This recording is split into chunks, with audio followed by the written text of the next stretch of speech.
Exercise जी को solve करेंगे। इसमें यहाँ डायरेक्शन में दिया है चूज द वर्ड सिमिलर, यानी यहाँ पर हमें सिमिलर वर्ड को चूज करना है। सिमिलर का मतलब जो सिनोनिम्स हैं, सिनोनिम है उसको हमें फाइंड आउट करना है। जैसे कि हमारा पहला क्वेश्चन दिया है स्कॉर्न। स्कॉर्न जो है वो एसएससी सीपीओ 2014 में इसको पूछा गया था। तो स्कॉर्न का सबसे एप्रोप्रिएट मीनिंग यहाँ पर पूछा गया है, इसका सिनोनिम यहाँ पर पूछा गया है। ठीक है, तो स्कॉर्न का मतलब होता है घृणा। इसका मतलब क्या होता है? घृणा होता है, यानी कि किसी के प्रति आपका जो भाव है, जो फीलिंग्स है वो कैसी है? रेस्पेक्ट से भरी हुई नहीं है, अनादर है। यानी आप अनादर भाव दिखाते हैं तो इसको हम बोलेंगे स्कॉर्न। ठीक है, तो इसका मतलब क्या होता है? घृणा होता है। अब यहाँ पर इसका जो सिनोनियम होगा वो क्या होगा? इसका सिनोनियम जो होगा क्या होगा? ठीक है, आइए देखते हैं। यहाँ पर ए ऑप्शन दिया है कंसाइज।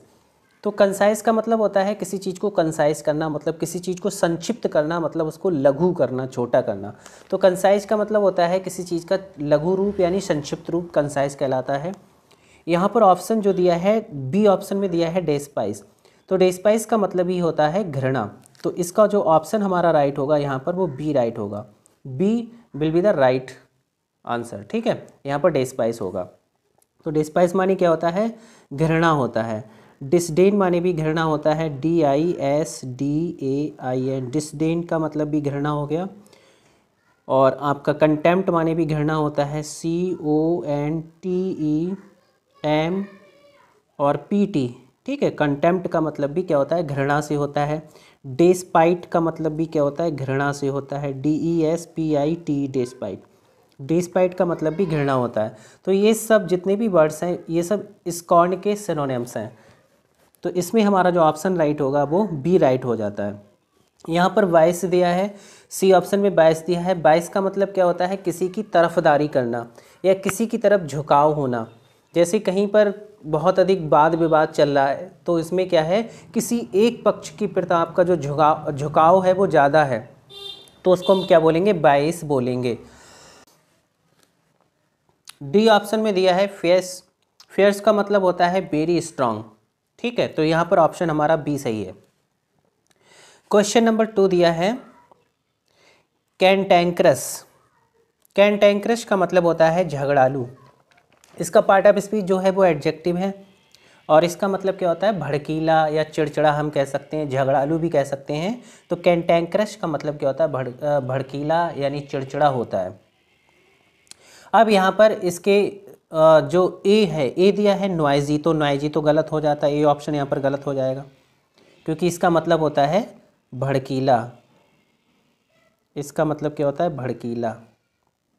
ठीक है, या झगड़ालू कह सकते हैं हम, चिड़चिड़ा भी कह सकते हैं। तो ए ऑप्शन हमारा रॉन्ग हो जाता है। क्वेरलसम इसका राइट आंसर होगा। ठीक है, बी क्वेरलसम। क्वेरलसम का मतलब ही होता है झगड़ालू यानी कि भड़कीला होता है, जिसको हम क्या कहते हैं? बैड टेम्पर्ड भी कह सकते हैं। इसका सिनोनियम बैड टेम्पर्ड भी हो सकता है। बैड टेम्पर्ड इसका सिनोनियम है, TEM और PERED। बैड टेम्पर्ड हो गया। ग्रम्पी हो गया, GRUM और P बाई ग्रम्पी माने भी क्या होता है? चिड़चिड़ा होता है। इरिटेबल का मतलब भी चिड़चिड़ा होता है, IRRI इरिटेबल। इरिटेबल का मतलब भी क्या होता है? चिड़चिड़े से होता है। और ग्रॉची, GROUCH बाई ग्रॉची का मतलब भी क्या होता है? चिड़चिड़े से होता है। तो ये सब इसके क्या हैं? सिनोनिम्स हैं। तो याद रखेंगे, इसको भी नोट डाउन कर लेंगे। हो सकता है ऑप्शन में क्वेरलसम ना दिया हो, ग्रम्पी दे दिया जाए, इरिटेबल दे दिया जाए, ग्रॉची दे दिया जाए। तो ये सब इसको मेमोराइज कर लेंगे। ठीक है, अब यहाँ पर दिया है तो इसमें जो बी ऑप्शन होगा वो हमारा राइट हो जाता है। ठीक है, क्वेश्चन नंबर 3 दिया है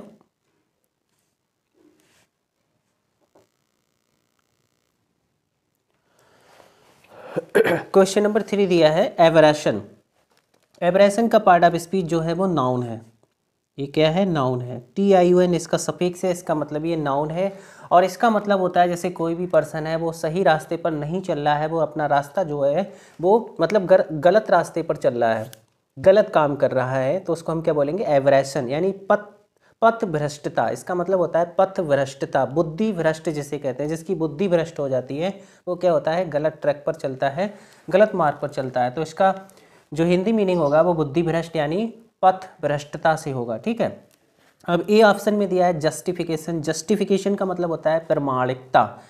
इंटेंसिफिकेशन का मतलब होता है किसी चीज का तीव्रकरण यानी बढ़ाना किसी चीज को, इंटेंसिफिकेशन कहलाता है। सी ऑप्शन में दिया है डेविएशन।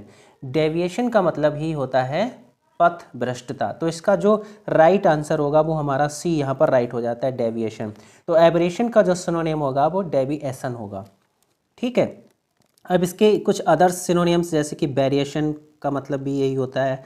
सेकंड BARI और ATION, वेरिएशन का मतलब भी सेम होता है, सेम सिनोनियम है इसका। और इसके बाद है डिस्टॉर्शन का मतलब भी यही होता है, DISTOR, डिस्टॉर्शन। डिस्टॉर्शन का मतलब भी यही होता है। तो ये इसके सिनोनिम्स हैं। एक वर्ड है डिग्रेशन, DIG और RESSION। तो ये सब इसके सिनोनिम्स हैं किसके, एवरेशन के, एवरेशन के। ठीक है। अब यहाँ पर हमारा कौन सा ऑप्शन सही हो जाता है, सी जो ऑप्शन है हमारा वो सही हो जाता है। Next one is admonition. Admonition का पार्ट ऑफ स्पीच जो है वो नाउन है। एडमोनिशन क्या है, एक नाउन है और इसका मतलब क्या होता है, चेतावनी। इसका मतलब होता है चेतावनी होता है इसका मतलब। ठीक है। चेतावनी यानी कि इसको हम कह सकते हैं डांट या फटकार। कोई चेतावनी आपने दी, कोई डांट फटकार किसी की तो उसको क्या बोलेंगे, एडमोनिशन बोलेंगे। अब इसमें ए ऑप्शन में दिया है रीजन, तो रीजन इसका गलत हो जाता है। ठीक है। वार्निंग सही होगा। वार्निंग का मतलब ही होता है चेतावनी देना। इसके अदर सिनोनियम्स जैसे कि एक वर्ड है रेप्रीमेंड, RAPRI, रेप्रीमेंड का मतलब भी क्या होता है, चेतावनी। रिब्यूक, REBUK, ये रिब्यूक हो गया। ठीक है। रिप्रोच हो गया, REPROACH, रिप्रोच हो गया। ठीक है। और ब्रेटिंग हो गया, ब्रेटिंग, BERATING, ब्रेटिंग हो गया। सेंसर हो गया, CEN और SURE, सेंसर। तो ये सब इसके सिनोनिम्स हो गए किसके, एडमोनिशन के। ठीक है। तो यहाँ पर हमारा ऑप्शन जो है वो बी है। और ये जो अदर सिनोनिम्स यहाँ पर नोट डाउन किए इनको भी आप नोट डाउन कर लेंगे। ठीक है। यहाँ पर जो हिंड्रेंस दिया है डी ऑप्शन में, तो हिंड्रेंस का मतलब क्या होता है, हिंड्रेंस का मतलब होता है किसी चीज़ में बाधा यानी कि रुकावट, क्या कहलाती है, हिंड्रेंस कहलाती है। इम्पेडिमेंट कहलाती, क्या कहलाती है, IM और PEDI, इम्पेडिमेंट का मतलब भी क्या होता है, रुकावट मतलब बाधा। ऑब्स्टिकल का मतलब भी क्या होता है, एब्स्टिकल का मतलब भी यही होता है, ऑब्स्टिकल हो गया। ठीक है। बैरियर हो गया, BARRIER, बैरियर का मतलब भी रुकावट होता है। और इसके बाद है ऑब्स्ट्रक्शन, सेम इसी से मिलता जुलता एक वर्ड है ऑब्स्ट्रक्शन, TRUCTION। ठीक है। एब्स्ट्रक्शन, एब्स्टिकल, एब्स्ट्रक्शन, ये सेम वर्ड है। और इसके बाद हर्डल, HURDLE, हर्डल का मतलब भी रुकावट यानी कि बाधा से होता है। तो ये सब इसके क्या हो गए, सिनोनियम किसके, हिंड्रेंस के, क्योंकि ये वर्ड भी इंपॉर्टेंट है। डी ऑप्शन वाला वर्ड भी बहुत इंपॉर्टेंट है, इसको भी मेमोराइज कर लेंगे। तो इसमें हमारा जो राइट आंसर बनता है वो बी बनता है। ठीक है। और हिंड्रेंस के भी जो इंपॉर्टेंट सिनोनियम्स हैं वो भी मैंने यहाँ पर आपको बता दिए हैं। आइए देखते हैं नेक्स्ट क्वेश्चन। क्वेश्चन नंबर 5 दिया है ओनस। ओनस की अगर पार्ट ऑफ स्पीच की हम बात करें तो इसका पार्ट ऑफ स्पीच नाउन है। ठीक है। ओनस का जो पार्ट ऑफ स्पीच है वो नाउन है। अब ओनस का मतलब क्या होता है, ओनस का मतलब होता है रेस्पॉन्सिबिलिटी से यानी कि दायित्व से, जिसको हम कर्तव्य भी कह सकते हैं। जैसे मेरे ऊपर बहुत अधिक रेस्पॉन्सिबिलिटी है तो इसका मतलब क्या होता है, ओनस, मेरे ऊपर बहुत अधिक ओनस है, बहुत रेस्पॉन्सिबिलिटी है। तो ओनस का मतलब क्या होता है, रेस्पॉन्सिबिलिटी से होता है, भार से होता है, जिसको हम भार कहते हैं, भार भी कह सकते हैं। ठीक है। तो इंक्लिनेशन तो होगा नहीं, इंक्लिनेशन यहाँ पर रॉन्ग हो जाता है। और यहाँ पर जो रेस्पॉन्सिबिलिटी दिया है ये इसका सही आंसर होगा, रेस्पॉन्सिबिलिटी। ठीक है। इसका जो क्लोज सिनोनियम होगा वो क्या होगा, रेस्पॉन्सिबिलिटी। ठीक है। रेस्पॉन्सिबिलिटी, इसको हम बर्डन भी इसका सिनोनियम हो सकता है, बर्डन। ठीक है। बर्डन हो गया। और ENCUM, इनकम्बरेंस का मतलब भी बोझ से होता है यानी कि रेस्पॉन्सिबिलिटी से होता है, ये भी इसका सिनोनियम है। ऑब्लिगेशन हो गया एक वर्ड, ऑब्लिगेशन भी इसका सिनोनिम हो गया, ऑब्लिगेशन। तो ये सब इसके क्या हो गए, सिनोनिम्स हो गए, किसके, ओनस वर्ड के। और प्रूडेंस का मतलब क्या होता है, प्रूडेंस का मतलब होता है समझदारी, समझदारी यानी कि बुद्धिमानी, ठीक है। और एंटीपैथी का मतलब क्या हो गया, इसका मतलब घृणा से हो गया, नफरत से हो गया एंटीपैथी। तो ये सब इसके क्या हो गए, किसके, ओनस के सिनोनिम हो गए। और इसका राइट आंसर यहाँ पर हमारा क्या होगा, बी, रेस्पॉन्सिबिलिटी, रेस्पॉन्सिबिलिटी। इसके बाद नेक्स्ट क्वेश्चन दिया है रेलिस।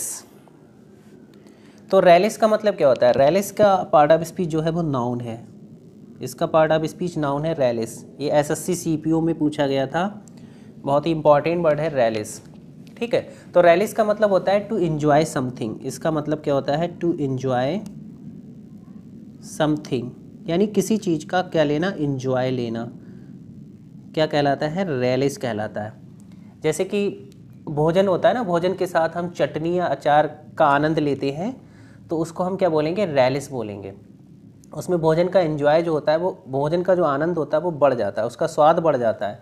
तो रेलिश का मतलब होता है टू एंजॉय समथिंग, ठीक है। अब यहाँ पर ए ऑप्शन दिया है रियलाइज। रियलाइज का मतलब क्या होता है, इसका मतलब होता है एहसास करना, ठीक है। तो ये ऑप्शन हमारा गलत हो जाता है। टेस्ट जो है, टेस्ट यहाँ पर अगर मान लीजिए अगर यहाँ पर एंजॉय वर्ड नहीं दिया होता तो टेस्ट हम इसको सही कर देते, लेकिन टेस्ट यहाँ पर अप्रोप्रिएट इसका सिनोनिम नहीं होगा, एंजॉय होगा, एंजॉय लेना, टू एंजॉय समथिंग।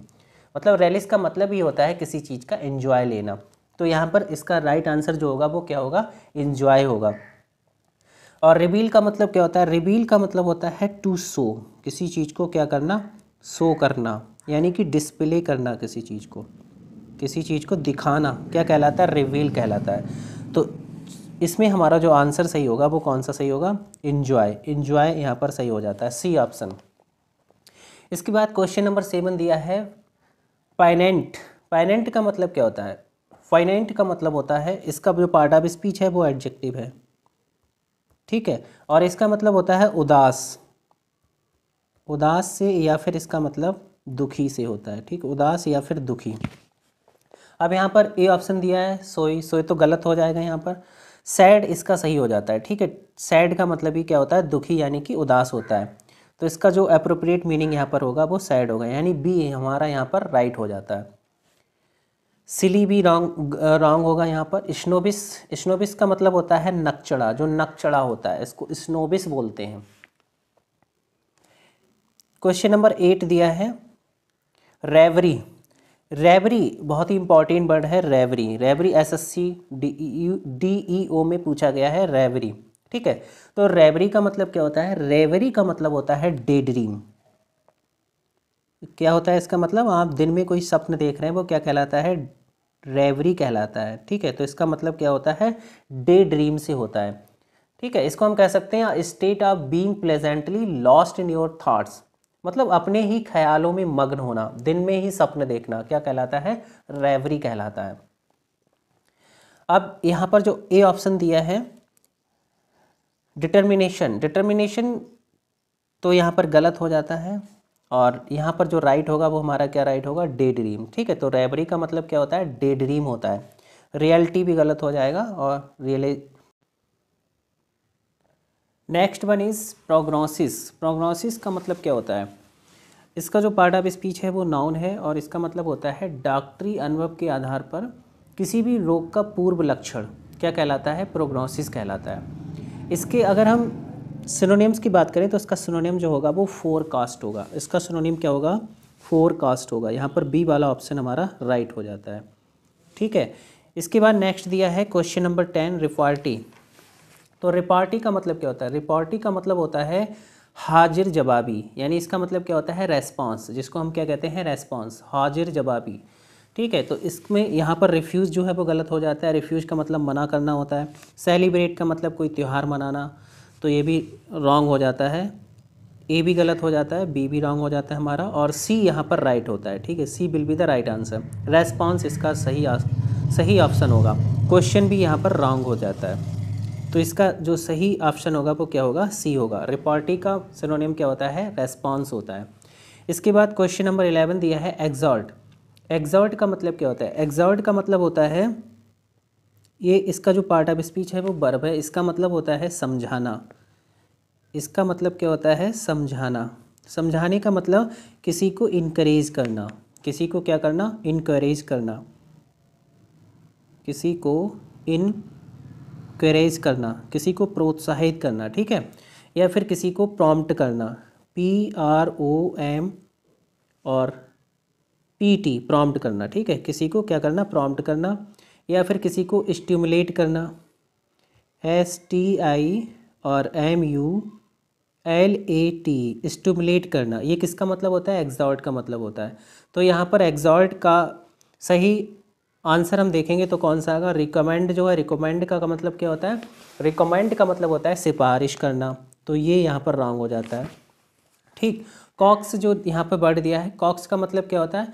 इसका मतलब होता है किसी को मनाना, ठीक है। यानी टू परस्यूड समबडी जेंटली, किसी को क्या करना? परस्यूड करना, किसी की खुशामद करना क्या कहलाता है? कॉक्स कहलाता है। किसी को मनाना या किसी की खुशामद करना क्या कहलाता है? कॉक्स कहलाता है।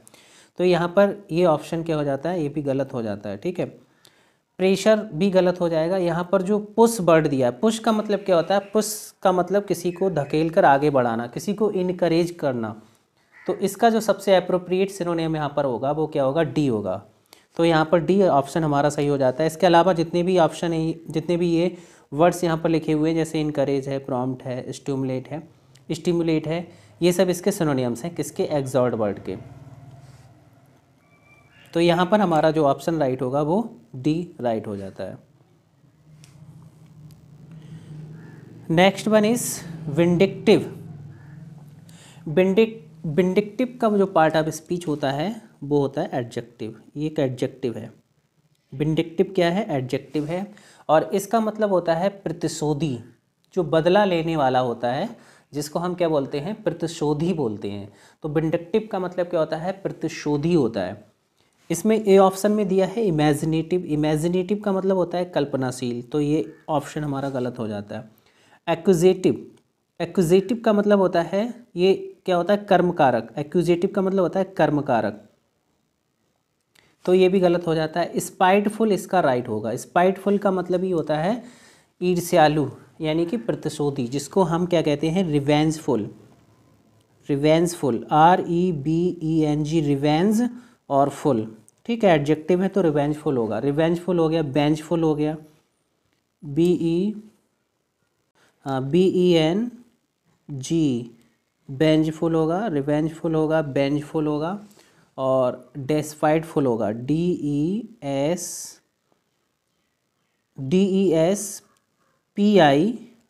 डेस्पाइटफुल, ठीक है, डेस्पाइटफुल। तो ये सब इसके सिनोनिम्स हैं, किसके? विंडिक्टिव वर्ड के। तो विंडिक्टिव का जो राइट आंसर यहाँ पर होगा वो कौन सा होगा? विंडिक्टिव का राइट आंसर यहाँ पर होगा स्पाइटफुल। C यहाँ पर राइट हो जाता है, स्पाइटफुल, ठीक है।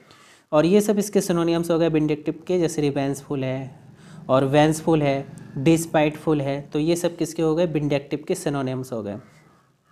एग्रेसिव का मतलब क्या होता है? यहाँ पर जो एग्रेसिव वर्ड दिया है टी ऑप्शन में, एग्रेसिव का मतलब होता है आक्रमणकारी, ठीक है। तो ये ऑप्शन भी हमारा गलत हो जाता है। तो यहाँ पर हमारा जो ऑप्शन राइट होगा वो कौन सा होगा? C।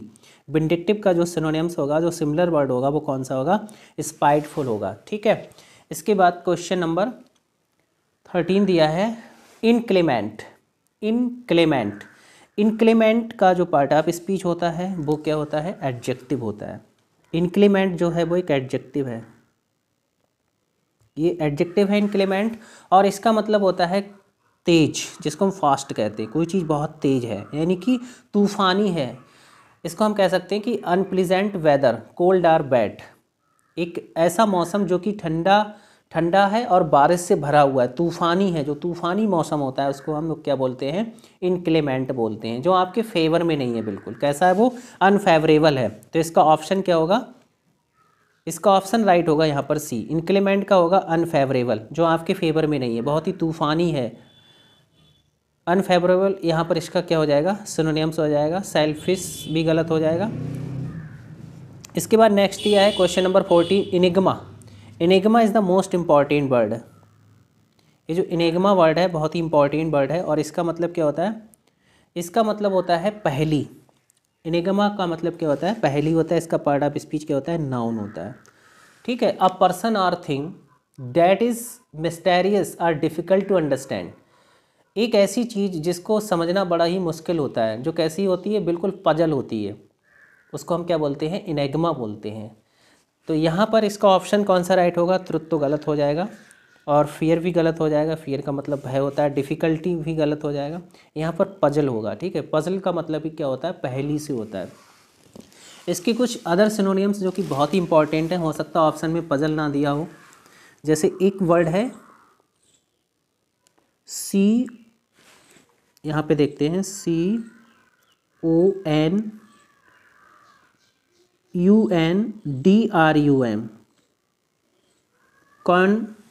कॉनंड्रम, ठीक है। कॉनंड्रम का मतलब भी पहेली होता है। रिडल, RIDDLE, रिडल का मतलब भी पहेली से होता है।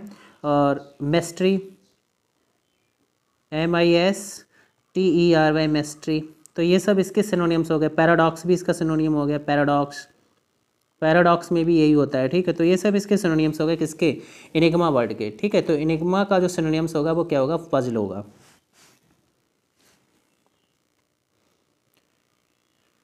Next one is foreboding. Foreboding का मतलब क्या होता है, तो फॉरबोर्डिंग का मतलब होता है कोई चीज़ ऐसी जो बिल्कुल कैसी है, अशुभ है, अशुभ सूचक जिसको कहते हैं। फॉरबोर्डिंग का मतलब क्या होता है, इसका पार्ट ऑफ स्पीच जो है वो नाउन है और इसका मतलब होता है अशुभ सूचक, जो अशुभ है। A strong feeling that danger और ट्रबल इज कमिंग। एक स्ट्रॉन्ग फीलिंग दैट डेंजर और ट्रबल इज कमिंग, मतलब आपके अंदर क्या है, एक स्ट्रॉन्ग फीलिंग है, आप एक ऐसी फीलिंग रखते हैं, आपको ऐसा फील हो रहा है कि कोई खतरा या कोई जो ट्रबल है, जो परेशानी है वो आने वाली है। आप नेगेटिव सोच रहे हैं, ठीक है। मतलब खतरा या कोई परेशानी जो है, ट्रबल जो है वो आने वाला है, यानी उसको हम क्या बोलेंगे, फॉरबोर्डिंग बोलेंगे। फॉरबोर्डिंग जिसको हम कहते हैं अशुभ सूचक, ठीक है। तो फॉरबोर्डिंग का मतलब क्या होगा, अशुभ सूचक होगा। तो इसके सिनोनियम्स की अगर हम बात करें तो सिनोनियम्स इसका होगा यहाँ पर अलार्म। जैसे अलार्म क्या होता है, अलार्म का मतलब क्या होता है, अलार्म बज गया यानी घंटी बज गई, मतलब एक संकेत मिल गया आपके लिए, कोई अशुभ सूचक होने वाला है, कोई अशुभ घटना आपके साथ होने वाली, अलार्म। तो इसका जो सिनोनियम यहाँ पर होगा वो अलार्म होगा, ठीक है। इसके अदर सिनोनियम्स जैसे एक ये हो सकता है प्रीमोशन, प्रीमोशन, PRE और MONITION, प्रीमोनिशन, ठीक है। प्रीमोनिशन हो गया। ड्रीड हो गया, ड्रीड भी इसका सिनोनिम हो गया। एंजाइटी हो गया, ANXI और ETY, ठीक है। बेचैनी, व्याकुलता। तो ये सब क्या हो गया, इसके सिनोनियम्स हो गए फॉरबोर्डिंग के, ठीक है, फॉरबोर्डिंग के। तो यहाँ पर ए ऑप्शन हमारा राइट हो जाता है। फोर साइड का मतलब क्या होता है, ये जो फोर साइड दिया है इसका मतलब होता है दूरदृष्टि, अग्रदृष्टि जिसको कहते हैं। फेलियर तो आपको पता ही है। तो इसका ऑप्शन हमारा कौन सा सही होगा, A will be the right answer. इसके बाद क्वेश्चन नंबर 16 दिया है इम्यूलेट। इम्यूलेट का मतलब क्या होता है, ये वर्ब है, ठीक है, वर्ब है। AT जो होता है वर्ब का ही सफिक्स होता है, वर्ब है। इसका मतलब क्या होता है, इसका मतलब होता है किसी चीज़ का अनुकरण करना या किसी के देखा दूनी, किसी के देखा दूनी कोई व्यक्ति कोई काम कर रहा है, उसको देखकर आप भी उसी काम को कर रहे हैं, तो उसको क्या बोलेंगे, इम्यूलेट बोलेंगे। इम्यूलेट यानी अनुकरण करना या फिर किसी की नकल करना, जिसको हम कह सकते हैं to try to do something as well as और बेटर देन समबडी, यानी किसी के बराबर होने या उससे आगे बढ़ने की जो चेष्टा करना क्या कहलाता है, इम्यूलेट कहलाता है, इम्यूलेट कहलाता है, ठीक है। किसी के बराबर होने या उससे आगे बढ़ने की चेष्टा जब आप करते हैं, कोशिश करते हैं, उसी की नकल करते हैं, तो वो क्या कहलाता है, इम्यूलेट कहलाता है। और यहाँ पर अगर हम देखें तो ये चारों वर्ड इसके सिनोनियम है। इम्यूलेट वर्ड के चारों वर्ड्स कैसे सिनोनियम्स हैं, जैसे इको क्या होता है, इको में जैसे हम जो आवाज़ बोलते हैं सेम वही आवाज़ गूंजती है, तो इको क्या करती है, मतलब यहाँ पर उसी आवाज़ को नकल किया जाता है। इको में क्या होता है, जैसे हम जो भी आवाज़ बोलते हैं, जो भी बोलते हैं सेम वही आवाज़ निकलती है, तो इको में क्या हुआ, इसमें भी एक नकल की गई, तो ये भी इसका सिनोनियम्स है, ठीक है। और इसके बाद वर्ड दिया है मिमिक। मिमिक का मतलब भी नकल करना होता है, इमिटेट का मतलब भी नकल करना होता है, और सिमुलेट का मतलब भी क्या होता है, नकल करना होता है। ये सब इसके एक दूसरे के सिनोनिम्स हैं, लेकिन इसमें सबसे एप्रोप्रिएट जो मीनिंग है वो कौन सा है, इसका सबसे क्लोज जो वर्ड है वो कौन सा है। तो यहाँ पर हम देखेंगे सेम साउंड वाला इम्यूलेट और सिमुलेट, तो यहाँ पर डी यहाँ पर सही माना जाएगा, इसका D will be the right answer, ठीक है। इसके अदर सिनोनियम्स जैसे प्रोड्यूस भी होता है, प्रोड्यूस भी इसका सिनोनियम हो गया। जैसे मिरर है, मिरर भी इसका सिनोनियम हो सकता है, जैसे मिरर में हम क्या करते हैं, अपना चेहरा देखते हैं तो सेम उसी नकल का चेहरा दूसरा हमको उसमें दिखाई देता है, जैसा चेहरा होता है वैसा चेहरा ही दिखाई देता है, मतलब वो भी क्या करता है, नकल करता है। तो मिरर भी इसका सिनोनियम्स है, ठीक है। इसके बाद है सॉर्डिड। अब सॉर्डिड माने क्या होता है, सॉर्डिड माने होता है, सॉर्डिड का जो पार्ट ऑफ स्पीच है वो क्या है, एडजेक्टिव है, और इसका मतलब होता है कोई चीज़ जो बहुत ही घटिया टाइप की है। कैसी है, घटिया है, यानी कि गंदी है, घिनौनी है या फिर अनैतिक है, उसको क्या बोलेंगे, सॉर्डिड। सॉर्डिड। अब सॉर्डिड का सबसे अप्रोप्रिएट मीनिंग यहाँ पर क्या है, सौर। यहाँ पे जो सौर वर्ड दिया है, सौर वर्ड जो होता है वो त्वचा संक्रमण से रिलेटेड होता है, तो ए ऑप्शन हमारा यहाँ पर रॉन्ग हो जाता है, ए यहाँ पर नहीं होगा। अनप्लीजेंट यहाँ पर दिया है तो अनप्लीजेंट सही है, ठीक है। सॉर्डिड का मतलब ही होता है कोई चीज़ जो कैसी है, अनप्लीजेंट है, बिल्कुल कैसी है, गंदी है, घिनौनी है, अनप्लीजेंट है, तो इसका यहाँ पर जो सिनोनिम होगा वो क्या होगा, अनप्लीजेंट होगा, ठीक है। क्या होगा, अनप्लीजेंट होगा, यानी कि फॉल होगा, FOUL फॉल होगा। स्लीजी होगा, SLEAZY स्लेजी, ये भी इसके सिनोनिम्स हैं। स्प्लेंडिड का मतलब क्या होता है, कोई चीज़ बहुत बढ़िया है, शानदार है, उसको क्या बोलते हैं, स्प्लेंडिड बोलते हैं। इसके बाद है डिससेटिस्फीड। डिससेटिस्फीड भी इसका गलत हो जाता है, तो